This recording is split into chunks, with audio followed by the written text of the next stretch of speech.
I'm sure like many of the people who are here are just blown away. Our hearts are breaking, and yet they're strengthened and they're inspired by the power of your media message. That story, the line about the ant fighting the jaguar just seems so relevant right here. And we're hoping to focus tonight on how this film is used as a media impact tool and the power of media impact and its critical voice, especially in protecting the earth, in changing the silence, breaking through the silence of corporate media to hear the voices of First Nations people that cannot be silenced, that move us to action, that connect to our heart and our spirits, so that we can all join a struggle to save Mother Earth. And so I'm just going to ask you, before you get totally tired, Clément, how you, if we could get inside your brain, you made this Which film, brain? but how do you see this? What are your strategies and insights as a media maker to have impact? What are your strategies? Because the people on this call especially want to learn from each of you how you're using media as an impact tool. And hopefully that they can be the media too. So and before you really get tired, what are some of the strategies and lessons that you've learned and that you continue to learn as you move forward? And then once we're done with that, let's introduce everyone and then we'll all start the bigger conversation. Cool. Okay. So first of all, for the people that haven't watched the film and that were not on the webinar Jam platform, we are, so I am the co-director of the film. Bryan here, maybe he's here for you, I don't know where. Bryan is one of the film protagonists. And we have just watched the internationally acclaimed, award-winning documentary film, The Condor and the Eagle, yeah. And right now, we are having this conversation with independent and indigenous media makers around how can we use independent media work as an organizing tool. We are fortunate to have our friends at the Films for Action that allowed us to have this event on their play page. Thank you very much for that. And we have great news as well. We are releasing our film internationally on VOD, video on demand, the July 1st, which is, I think, next Wednesday. And this is, the film will be available to rent on this platform, on the Films for Action platform. So somehow, this is a good collaboration. This is just the beginning of a longer collaboration. I'm very excited to introduce the event this way. Thank you as well to Branda Miler, and who works with the Sanctuary for Independent Media. With actually, she is the one that it has the origin of this event. And we were supposed to meet actually last month or 2 months ago in New York and do a storytelling workshop. And basically that's what we are trying to do. This is the first film we have ever done. I've never touched a cinema camera before, never done a film before. But what is so important is not really like making a film, is trying to find the right tools for our, the right storytelling tools for the right goals. And to us, that was a strategic approach. So how can we have the most impact for what we're looking for? And we just thought that film was just the best tool at our disposal. So, okay, so that's the intro. If you have like a specific question right now, I would appreciate it. And oh yeah, why am I tired? Because I live in Germany, and because it's 3 a.m. in the morning, and because from today until Sunday, we organize 5 online events, because this event is part of an impact campaign called No More Sacrificed Communities. And 2 weeks during, we organize, or 10 organization partners organize and host similar events. So that's it.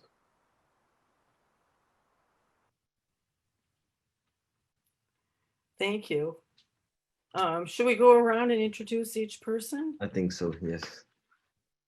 Bryan, do you want to start? Sure, yeah. And just want to thank everyone for joining us tonight. And my name is Bryan Parras. I live in Houston, Texas. And I have been working on environmental justice issues for about 20 years, since 1999, when I came back from college. And simultaneously, I've been learning how to use media, and been heavily influenced by the independent media movement that started about that time too. And so a lot of what I've done has been from just learning on the fly, and being the media, as you said, and been a really empowering experience, and it's really helped me grow as as a person, and also given me a sense of being connected to the long history of work that so many of our communities and our families and elders and those before us have done. So I'm very much a fan of media. I've been a radio producer too on one of the Pacifica stations, KPFT here in Houston, with a group called Nuestra Palabra. Latino writers having their say. And so I like to play around with all sorts of different modalities. And I'm also a theater of the oppressed practitioner. So I like to use body and interact with people in physical space as well. So I'll stop there. And Well, for those who don't maybe know about theater of the oppressed, could you just explain a little more what a theater of the oppressed practitioner is? Yeah. So it's a style of sort of role playing theater that breaks the. Is it called the fourth wall, the third wall? Again, like I'm not a trained college for this, but it's interactive, and so it's theater that is developed and meant to come up with solutions by enacting scenes that are a big problem or an issue. So they focus around conflict, and it's often a very, very beautiful process, thinking about the humanity of the oppressed, and also how the oppressors think as well. And the goal is to come up with a solution, and folks who are watching the skits actually participate in the scenes. So you play the scene, you stop it, and then a person in the audience comes and through improvisation tries to come up with a solution, and the spect actors then have to respond right to this. So it's just another really incredible tool that was developed in Latin America, in Brazil, by a incredible man, Augusto Boal, and it has also been a very amazing part of organizing that I've been fortunate enough to to engage in. And actually, this film actually was constructed with participatory action, right? There's no voiceover. It just shifts the voice to the people. Clément, do you want to make any comment about that? I mean, it's participatory in practice, right? Yes. So there's no voiceover, and there was no script involved. Basically, we were just a couple of lost Europeans in a small van just crossing a continent. And when you asked the question, what's for you, what's media as an organizing tool, and how can you, what's your strategy to use media, right? There's no strategy. Strategy is super wrong. Deep listening is the first step towards powerful storytelling. So before you're able to speak, you first need to learn how to listen very deeply.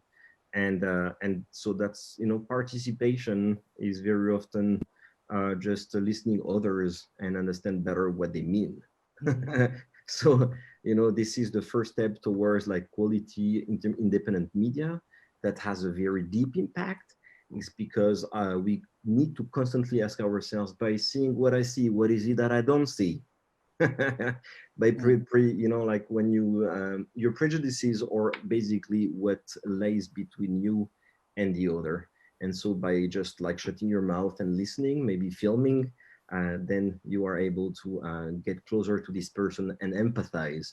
And through documentary, through producing the video, you can then touch the heart of the audience because they empathize back. But first, you need to do it yourself. So that's it. Thank you. Jade, do you want to introduce yourself? We're so honored to have you here. Oh, thank you so much, Brenda. Yeah, I'll go ahead and introduce myself next. I'm Jade Begay. Yate shike doshadana Jade Begay in I am of the Tesuque Awinga Pueblo in northern New Mexico, so-called northern New Mexico, and I'm also Dene. I am creative director currently at the NDN Collective, an Indigenous-led organization that works to build Indigenous power through capacity building, through philanthropy and grant making, and also through narrative change. And that's really like my my life passion, my obsession, the thing that gives me energy and makes me wake up at or like get energized and go in the morning, is this idea of narrative change. So I'm a filmmaker, a storyteller, cultural organizer, and narrative change activist. I also work very closely with Indigenous rights groups and climate groups to advance those types of narratives and those types of stories. And happy to be here. So excited. Yeah. Could you just share a little more about narrative change? People think in a documentary there isn't necessarily a narrative. There's narratives all around us, and what is this concept of narrative change? Yeah, so to me, the reason why I was really pulled as like a young person into storytelling work was that I grew up seeing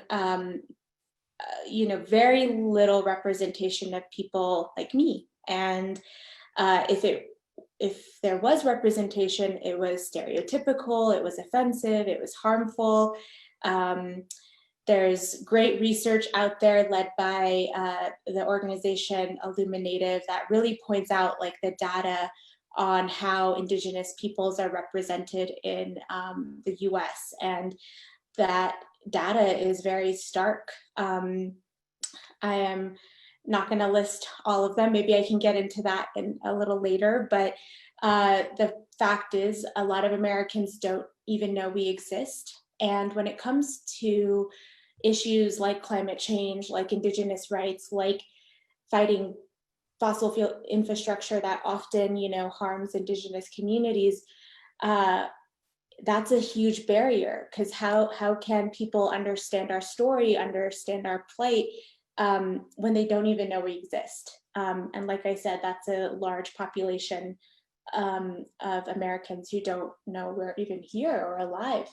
And the reasons for that are vast, namely education fails to represent modern day or even mention modern day Native people in curriculum. So yeah, there are so many things that contribute to this erasure of Indigenous peoples here in North America and globally, but yeah, specifically talking about North America in my case. So anyways, I work to challenge that. I work to create narratives that build visibility. At the end of the day, that's what it's all about, so that people do empathize with us, know our history, know that we're here, so that, you know, our rights, our sovereignty is ultimately respected.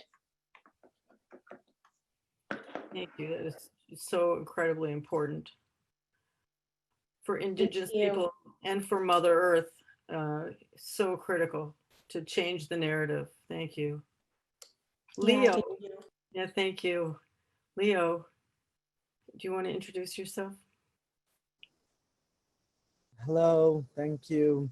Thank you, Branda, Jade, Bryan, Clément. My name is Leo Cerda. I am from the Quechua Nation in the Ecuadorian Amazon. I am from the community of Serena. I work with indigenous communities from the Amazon towards protecting and defending our ancestral territories against mining and oil concessions.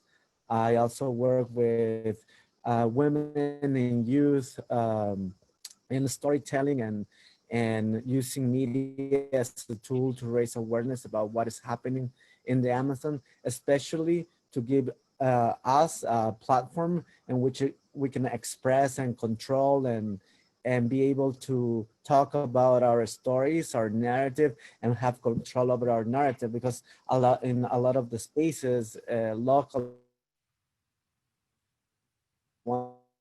is very important for us to be able to have control over the narrative of our people, the conflicts, everything that is happening here through our own lens, our own eyes, and our own words. So I think and that's why in the a few years I've been working on these issues especially with youth, and now seeing what is happening. I think this is a very important tool about like storytelling and media, so our communities can strengthen their stories, and our way that we want to share these stories with the public and locally and internationally, as well as locally, because when we talk about stories, our stories do not necessarily have to go internationally. We have to be able to talk to our brothers and sisters along the Amazon, along the South, with our brothers and sisters in the North. That's why I think this film,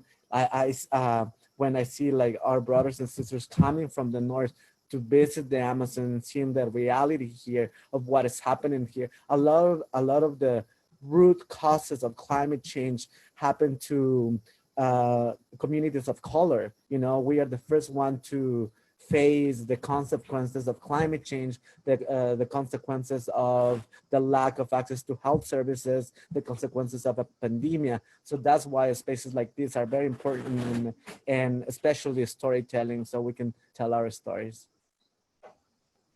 Thank you. And when you talk about controlling the narrative, and you mentioned especially working with youth and women, why is that so important? Can you share a little more about the importance of those voices in particular? Yeah, I think controlling the narrative, because a lot of, especially like media, tries to control and tell their story for their own benefit, or what is their own limit on their spaces. They do not necessarily want to tell the whole truth that will benefit the communities. Like, for example, here, like the government will say something, oh, we're doing clean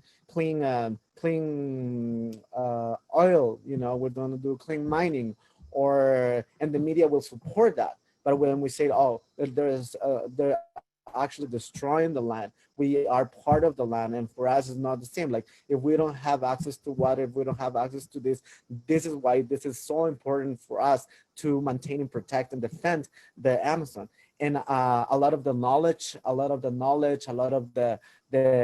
people who transmit this knowledge and the stories of our people are our moms, especially our moms, our women that transmit to their children, and our elders. That's why for me, especially now, it is important to work with women.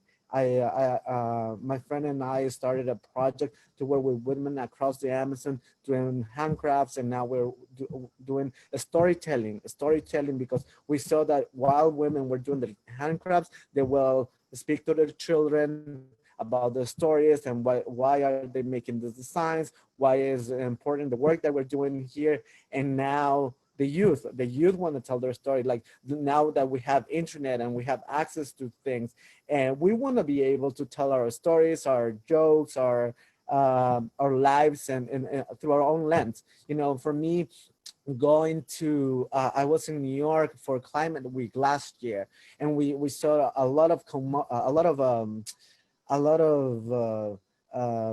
people giving a platform to like Anglo speakers, you know, and I was like so happy that people will have those spaces. But I was also thinking that, oh, it'll be nice if we as indigenous people will have the same access to those spaces to tell and talk about our own stories. There's youth people in the Amazon, there's people in Mexico, there's people in the North and the Arctic and Europe and New Zealand. There's people all over the place, and we need the same egalitarian access to be able to tell our own stories. So that's why I think it's very important to work with youth and women especially. Yes, thank you. And so it's time now for all of you people here in the Be the Media workshop to be the media and ask questions in the chat. And while we wait for that, do any of the panelists want to ask each other questions? Do you have any questions for each other? That's just such an amazing beginning of a conversation. If Jade has anything, it's like I had a comment, just kind of wanted to add something to Leo's comment. I think it is really important, one, for local media to change. And I often feel like that's the worst, you know, and more people watch the local news, for example, at 10 o'clock or 6 o'clock. I don't know what time they show it in Ecuador, Leo, but here it's like, you know, every day from like 4 to 6, and then from 10 till 10:30. And one, like you rarely see people of color. You hardly ever see, I almost say never here in Houston, indigenous voices in the local news. And if you do, just like Jade said, and just like you said, it's usually, you know, destructive, negative, or really cheesy, like anecdote that plays stereotypes. So it's really important. I think it's the hardest thing to change is local news. And I know that I to Nicaragua to learn about this women's co-op in a little town called Mulucucu. And they had a radio station. I think it was low power FM, but it was incredible, you know, what this co-op was able to do, and how they utilized radio in very small towns around the area, and really like helped empower women in many different ways.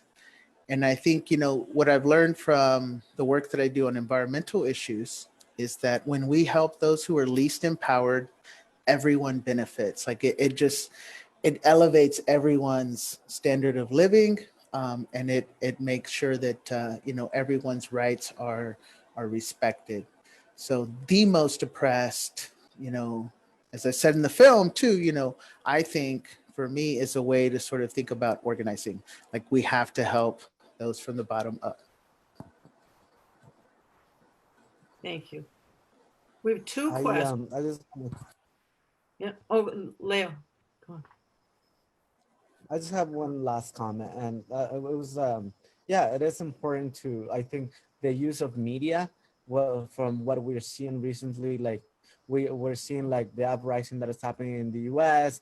We saw the uprising that happened in Ecuador against the policies that IMF was trying to impose through the Ecuadorian government. And then we saw the protests in Chile, the protests in Brazil.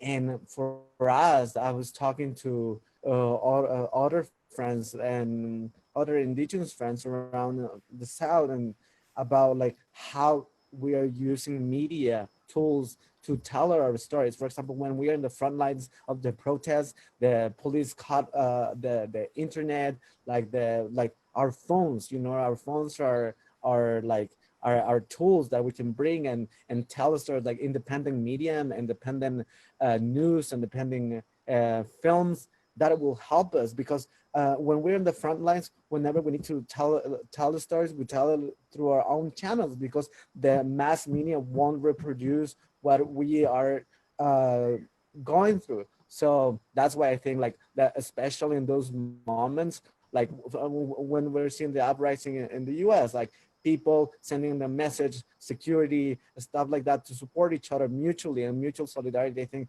this is one of the best impacts and the best ways that we can use media tools to empower our communities. Thank you.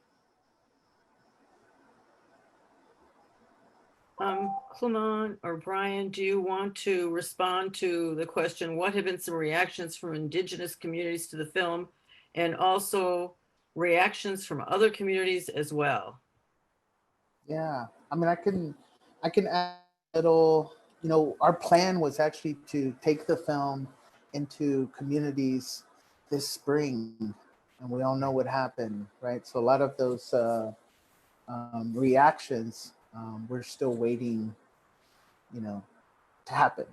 We did have a really good response from screenings in Canada that took place in different Indigenous communities. And, you know, I was not present for them because we have a partner in Canada who's been leading that up, Indigenous Climate Action. And the whole point is to support whatever local Indigenous media makers and organizations are present there, right? But I will say that the issues that are present in the film, you know, have been very important for people to see.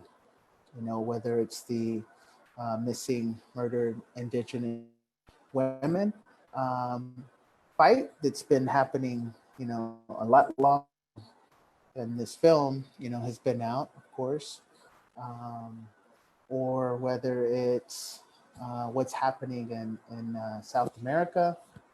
You know, even I learned, and I think I know everything about environmental issues here in the States and abroad. So, you know, for me personally, it helped me connect more with my relatives, my Indigenous relatives, continent, in a way that, you know, I would never have imagined, and not just from the negative experiences that we've had, but the beautiful ways that we have developed to cope with these things, right? Through music, through dance, through ceremony, through song, and through family. All of those things, I think, were just really powerful. So I hope that we will get the opportunity, you know, to take the film directly into communities, but right now it's just not safe to do so. And I think, you know, we'll have to look at if whether or not that becomes a thing that makes sense in the future. You know, this pandemic can be with us for another year or two. So that's kind of, I hope that answers your question. Yes, and it leads into Clément, before you're totally tired, which is probably already, right? But can you might have something to add, and then also if we could pick up on the question, where can photography and documentaries best be shared to impact and spread the word about issues of concern? How can they become more visible?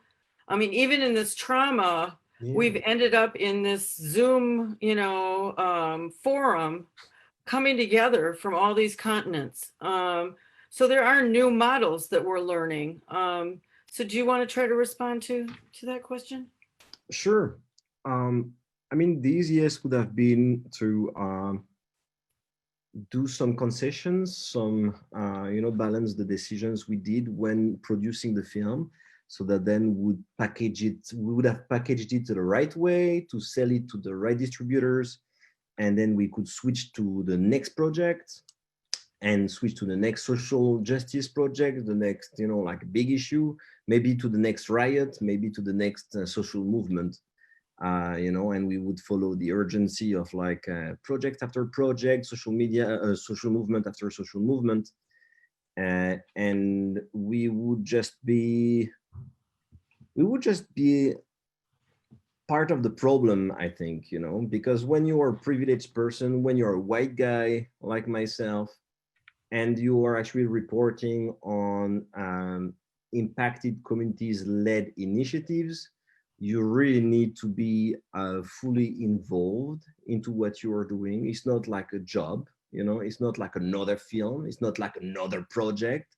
It's not like I am reporting on extractive industries and I'm gonna extract, images and cultures and moments, private moments in the life of others, but rather, how can we be part of a movement when this film, you take your film and you're going to speak, to privileged people, to larger groups, to the big greens, and let them know that there is a way that storytelling and filmmaking can actually be a way to decolonize our own organizations, decolonize the way, we think that taking a stand for justice is enough. It is not enough. These film shows and our path as filmmakers who produce this film shows that what you need to do is to take the time to sit with your own shit and darkness and look at it a good while, because you'll have to wait another good long while before you can, speak on behalf of those communities that are actually living the real impacts of our way of life. And so I don't have much to say, really. I don't have much to put in place. I can just try to connect people together, facilitate connections, amplify voices, but I don't have much to say. Thank you for not listening to me then. That's it. Now it's time, the last sentence, it's time for me to go to sleep. Yeah, so I remind people it's 3:15 for me, so.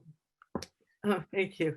Jade, you can go to sleep, and we thank you. Jade, do you want to answer that question? Bryan and I are saying that we think you would be the person to answer this question.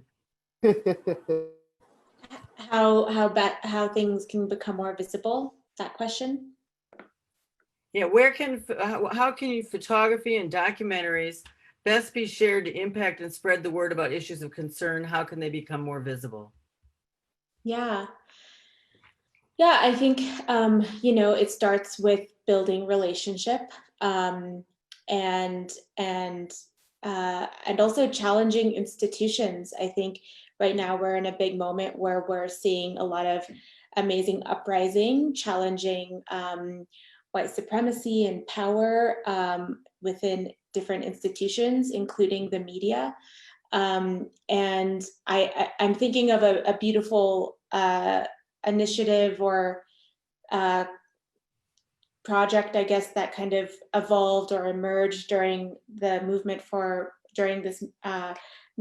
Black Lives that we're in, and it was actually like towards the beginning. It was maybe like a week or so after a lot of the protests started to emerge throughout the country here in the U.S. And what I saw was people creating these spreadsheets and sharing them online on social media of Black photographers, and it was shared widely. I mean, some Nat Geo photographers who have couple million followers on Instagram shared these, and these were white photographers, shared these spreadsheets that amplified Black photographers in that moment to be the ones who are hired by editors and producers to tell that story. Obviously that's the right thing to do, and that's something that definitely combats this thing this thing we know as extractive storytelling. So I really do think we have to become stronger and more persistent at challenging editors, challenging producers to hire people from these communities to tell their own stories and to really prioritize this type of storytelling. and I think, you know, as long as we, you know, continue that kind of pressure, continue that kind of demand, we get to see, you know, those institutions change. And I think, you know, just being bold with your outreach. There's so many publications, outlets, institutions. Even I'm thinking of like, you know, different programs at the Smithsonian or these types of institutions that have capacity to do large scale multimedia photography projects.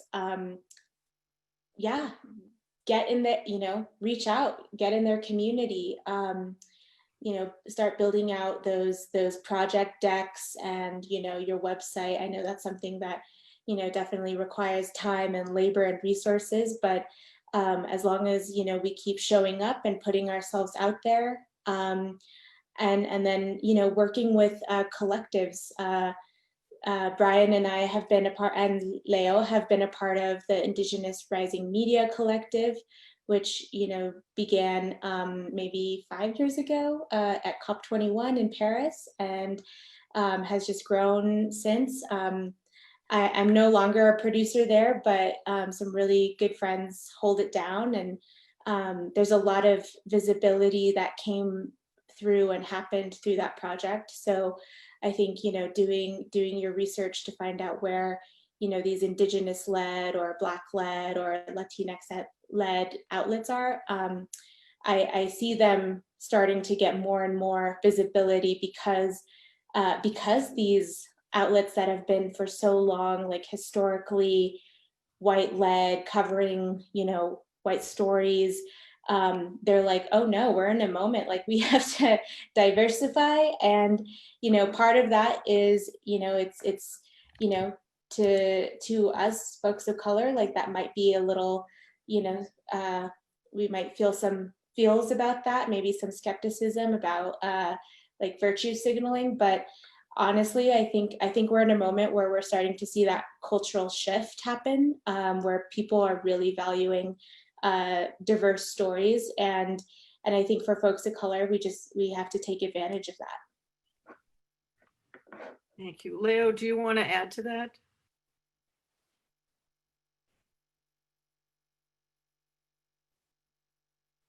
Also, maybe tell, oh wait, we don't hear you.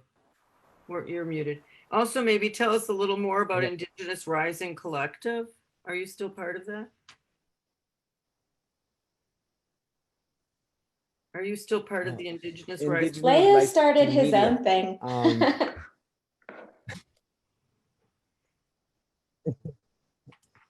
Well, first of all, I wanted to add to what Jade was saying. I think when people watch something and give their own personal critique or their own personal review about a project or about something that they has touched their hearts and share with their friends, I think that is a very powerful initiative, a powerful tool to really share with your local groups and your family. I think that has a huge impact in for independent media.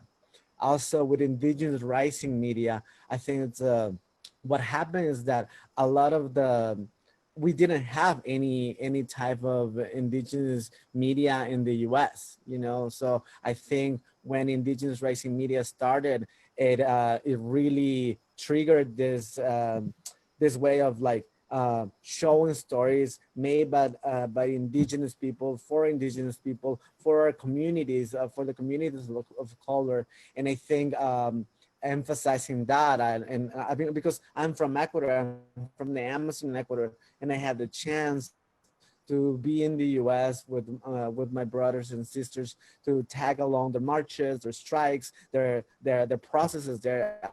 I've learned so much about Indigenous Rising Media that I decided to start a process in Ecuador, you know, not right now through the HAKHU Project, which is my organization. We're starting to do capacity building and healing for the youth in the Amazon, and teach them tools about storytelling and narrative, video making, and also at the same time we use these spaces to create a safe space for healing, because a lot of our communities do not have those spaces for healing and like really healing trauma and sharing, like sharing across, like sharing with your peers from across the Amazon. We might be from different ethnic groups, but we happen to go through the same traumatic experiences of losing our territories, oil mining sessions, not only in Ecuador. There is this group in Brazil that I'm very impressed with. It's called Media India. It's indigenous media in Brazil. They are so powerful. They make beautiful stories. They make amazing stories. They were in the last climate rally in New York in last year, and then they were at the COP, and I went to visit them after the fire, during the fires. I met them in Brazil, and the work they're doing with the media and sharing and positioning indigenous issues on the front lines of the media. They have Sonia Wajajara, who's an amazing human, who she's at the forefront of the fight for indigenous women rights and the forest people's rights, and she's like advocating for policy change in the Bolsonaro government, which is like Bolsonaro government is atrocious, and like indigenous media is doing an amazing work. And I think we need to replicate those good processes from the South, from the North, and share among our brothers and sisters through the continent. So that's why I think I am building a bridge with the few people that have the platform and the access to attend to and meet these amazing people working on these different projects. I'm learning that and bringing it my community and sharing these experiences. And I think that is one of the biggest ways to support locally and to be viewed internationally or something. Whoa. Thank you for building the bridge. Yeah. Jade also came to Ecuador to work with us, with some of the groups that we work with, and she made the connection. And we're still, I think this is amazing. You know, we have Jade, Bryan, you know, like we've met in different spaces, and now we're building movement from all the spaces we are based out of. And that is an important thing. That is so inspiring. And I don't want to miss this question that was earlier from Emily Berkemeyer, who says, as an RPI student myself, so this is being sponsored partially by RPI. I'm an RPI professor. And so she's saying, as just an RPI student, right, in America, a college student, how can college students help now that when you build these bridges how can they help promote Indigenous people's voices, college students in the US and around the world? Anybody want to take that one? That question? I will. I think college students probably have, access to different like Facebook groups that maybe like us old millennials or boomers, might not have. I think there's like a whole world of social media that, even my millennial generation is kind of, not super plugged into like TikTok. I see so much amazing narrative shift, narrative change work happening on TikTok. And I think that's just going to be super critical in the coming months, as we grapple with continued, rise of COVID rates as we move closer to an election month.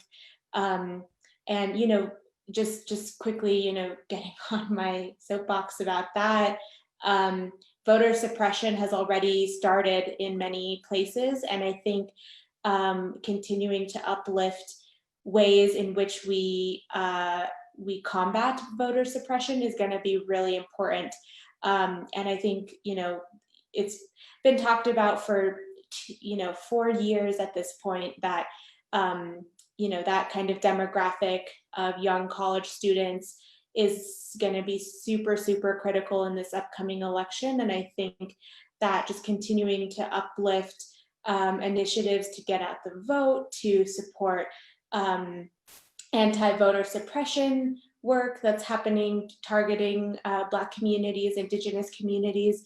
If the youth can continue to uplift that and help create a massive youth turnout for November, I think that's going to be really critical in this long-term cultural societal shift. We have so many things that could easily be stopped with a change of power in the White House in November, namely the KXL pipeline. Just that is a huge issue for Indigenous communities and really communities throughout the world. And so, because it's a climate issue, that could easily be stopped in November. A candidate has already, Biden has already committed to stopping that if elected. And so I think we just need to get that, immediate support from the youth. And then just on an ongoing, in an ongoing way, I think it's just important to continue to, lift us up, bring us to the table. Your generation is going to, as people say, you're going to be leading the way, and just continuing to bring Indigenous folks, people of color to the table, whether you're leading college film screening events or college panels on different types of issues. I think, I see this often even in the progressive movement. Native people are brought on to do a land acknowledgement, and that's it, or we're brought in at the 11th hour. And and it's insulting, and it's just not cool. So continuing to just elevate voices in a thoughtful, respectful, and intentional way. I think that work is definitely still needed in all places, especially the progressive movement space. Thank you for that great response. Bryan, this leads to Natalie. Natalie has a series of questions. Can you represent Clément for these questions that have to do with accountability? Do you want to try? I mean, I can add my perspective for sure. And, quickly, just in reflection of the last question too, they support ethnic studies at all grade levels in the schools. It's a really powerful tool. And, have our back, keep your eye out for white supremacy, for patriarchy, for all of the isms, and speak up. Those things happen. So in terms of accountability, I think that's part of it too, right?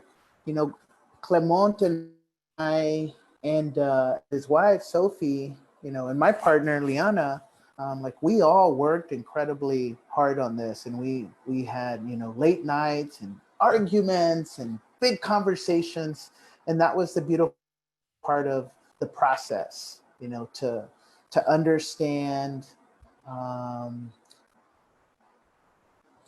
so many different perspectives in trying to get this right.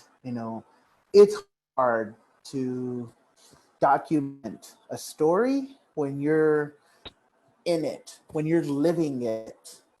It's hard to separate yourself from your own personal perspectives. And I think that's, part of the narrative that we need to dismantle.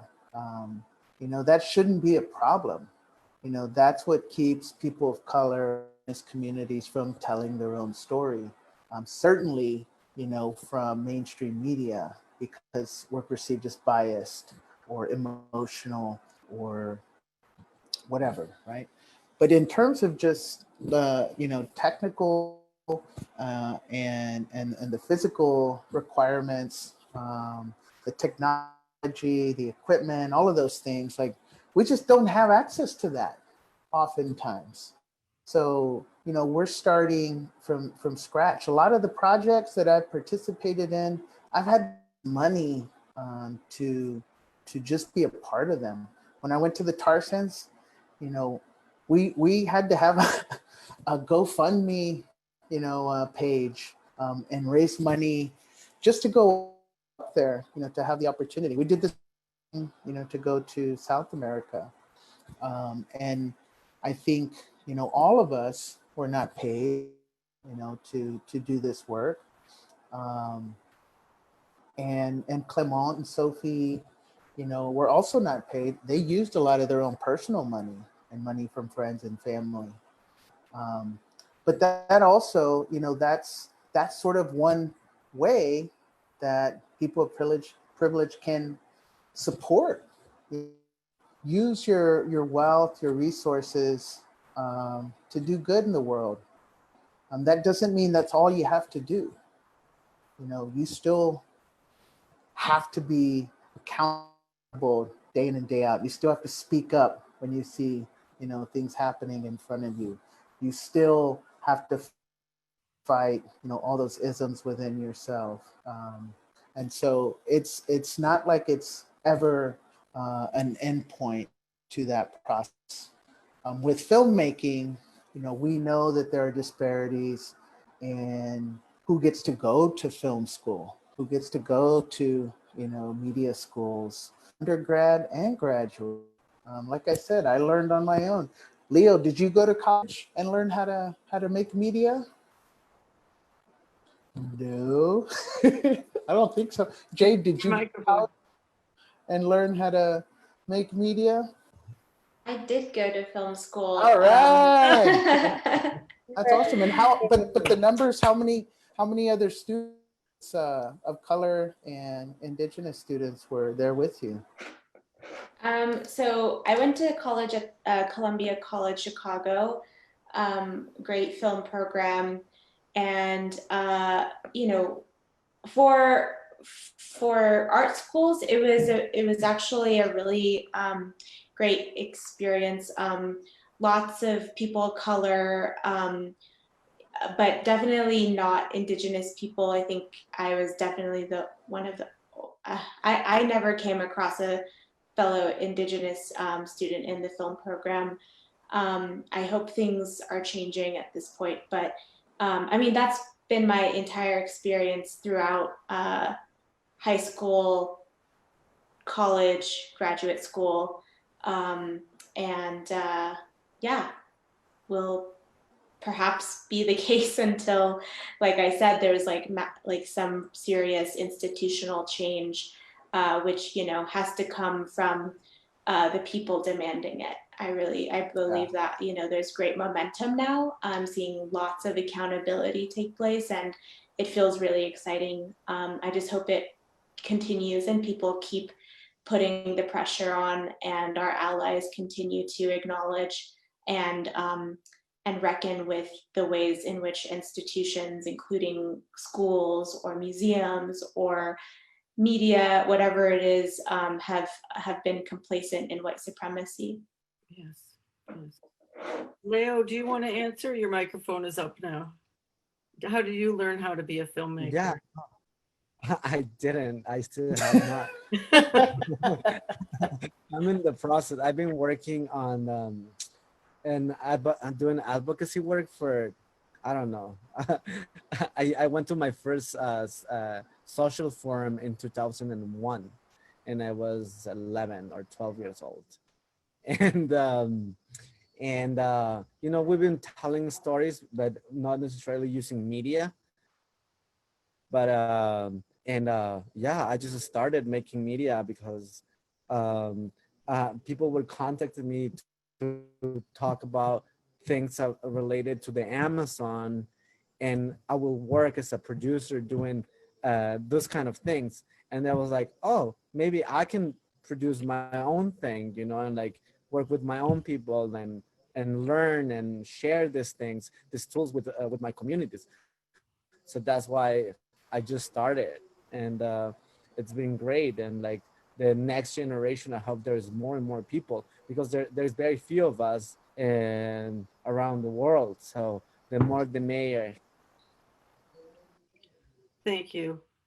And Kathy High is asking a question, which actually we had started. Bryan, do you want to respond? Because you were talking about lack of access of resources for Indigenous people is a critical issue. So how can people help with resources and what is most needed? Are there shared equipment reserves in various communities, shared travel funds, etc.? In early media days, there were media centers that loaned equipment to communities. What are possible models now that you can imagine to support media making? Yeah, I mean, I think one, you know, telling the story is one part of the process, and to do that, folks have to be ready. It takes long-term strategy and organizing to get there, because some stories can lead to dangerous situations for people, and we know that there are really high numbers of killings, for example, for environmental organizers in Central and Latin America, but also here in the US and in Canada. There's violence enacted on activists and land defenders and land protectors. And so, that's one part of it. I think the resource question has to do with inequality, from the day someone is born, and communities being under-resourced, not having parents that have a higher education experience, living in a community that doesn't have good schools, clean water, clean air.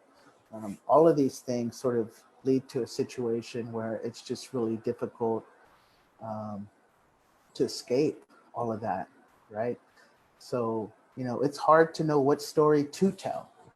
And there's just so much going on. And so it's, I like the ideas of, resource sharing. And I think that's kind of what, I tried to do. I was fortunate to grow up in a big city, Houston, where there was a public radio station. And it was my mom who told me about this organization, Nuestra Palabra. And so I started volunteering there, and they had this radio program on KPFT. So that's where I learned how to produce radio. And I didn't really start talking or anything on the show for a couple of years. I was so interested and fascinated with listening to writers that had similar experiences as myself. It takes, a process, right, to see it before you can start creating yourself. At least that's how I felt, and how I sort of engaged in it. The media, these ideas, so cell phones, and internet, and worldwide publication, became possible during this time. So my answer would not be probably useful for the younger folks that are growing up today. Like TikTok, I never used TikTok. I thought it was just for like dancing videos.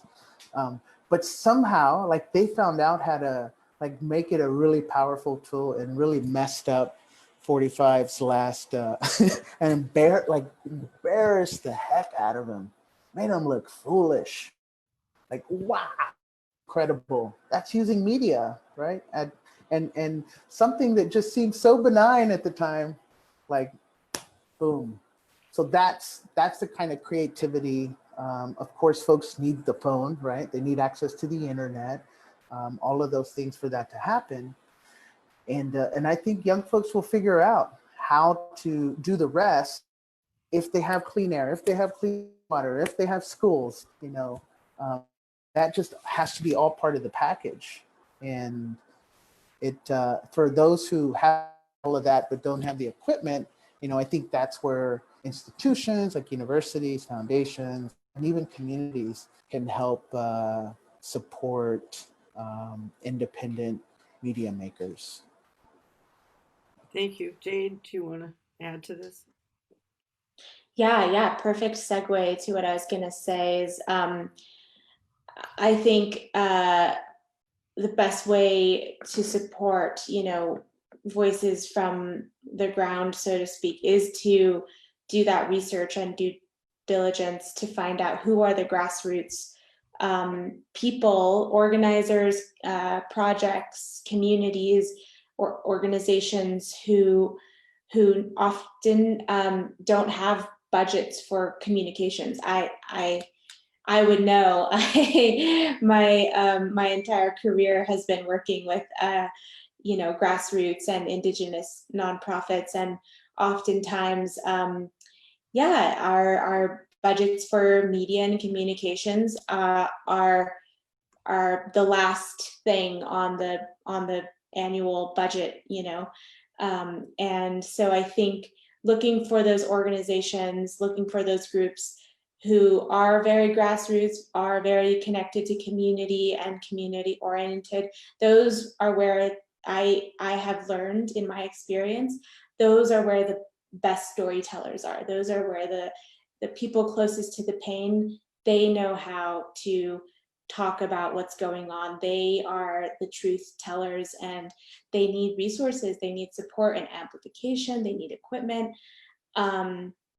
They need training. I love what Leo mentioned in that on that training bit, and yeah, we were able to do some training, not together, but similar projects where we did media trainings, film trainings in the jungle, and I think that type of experience could literally change someone's life, giving them that opportunity to really believe in their story and the power of their voice. So just want to underscore that that grassroots organizations often need support, major support in their storytelling communications work, because ultimately when it comes down to it, what we're up against as these Native or Indigenous grassroots organizations or nonprofits, we're trying to tell, change the world, change these meta narratives, which are paid for by corporations with billion-dollar budgets for ads, for marketing, for communications firms, and we're dealing with, 1,000 times less type of budgets. So continuing just to look into those organizations, really, putting the time and effort into finding out, who are the trusted groups on the ground. That's another thing, it's really important to look out for groups who are really trusted, members of a community who are really trusted. I've seen so often, the mic has been given to somebody who wasn't a trusted person of the community, and then you end up in a situation where, a message that's not supporting the community's needs is getting amplified, and that's a whole other can of worms. But yeah, it's really important to be really diligent about, who you're supporting, whose voice you're lifting up, and is it a voice that's really trusted and respected by the local community. Yes, thank you. I know that we've done our hour, but this is just words cannot express how inspiring each of you are. Could we just, do you each want to have some final words? Anything you want to share? Bryan?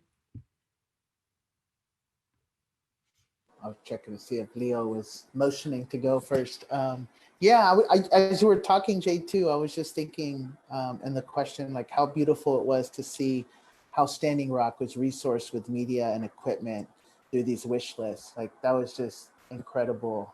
And the drone footage, right, that came from that. So there are moments, I think where we can help with specific instances. last thoughts are just that, you know, it's an interesting time right now, and Houston is having in COVID-19. And I know that, you know, early on in March, I was feeling really, really good for some reason. It was just beautiful, and the whole world seemed to have stopped, right? And there was a pause and time for reflection, like no other time before. And it's been really hard to just see how the U.S. in particular, you know, has taken that time to create a lot of false,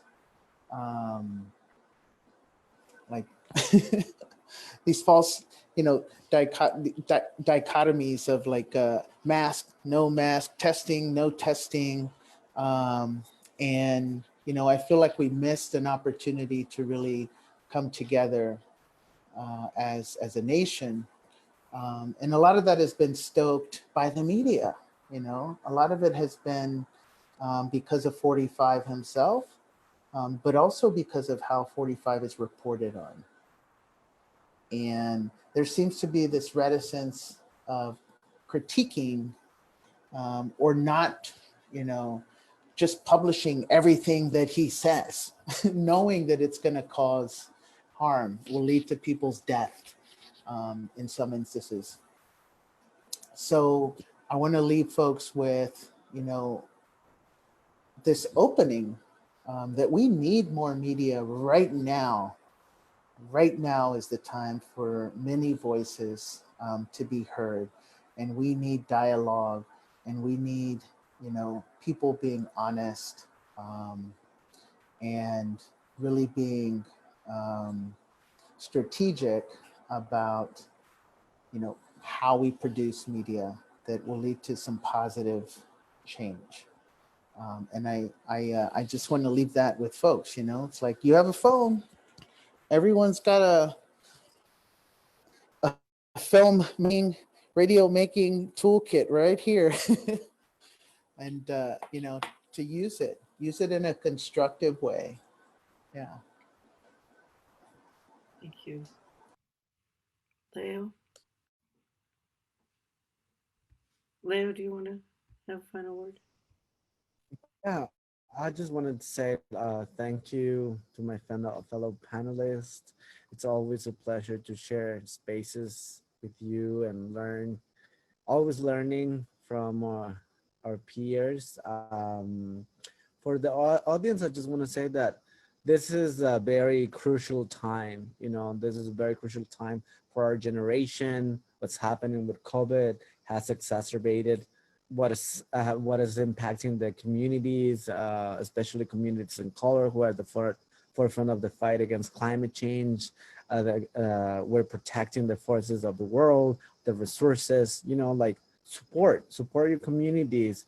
Let's build movement. You know, we are, this is a defining time where we are seeing the limits of capitalism, of policing, of militarism. You know, we need to change that. You know, the minorities come from 500 years of colonization in which our communities have been devastated. Our fellow brothers and sisters have been killed.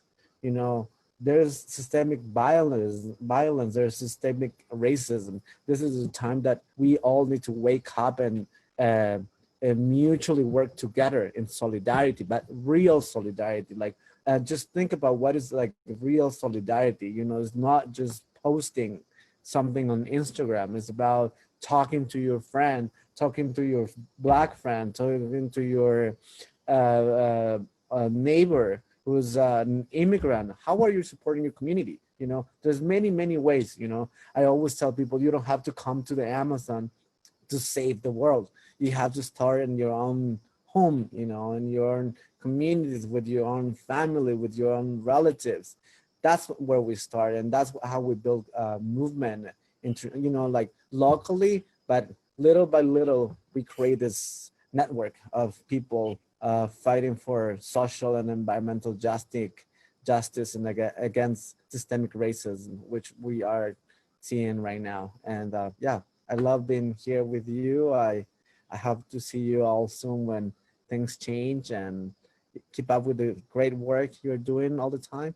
And yeah, you keep inspiring me all the time. I love your comment, Bryan, that we hear the rainforest applauding Leo's words. Jade, you have the last word.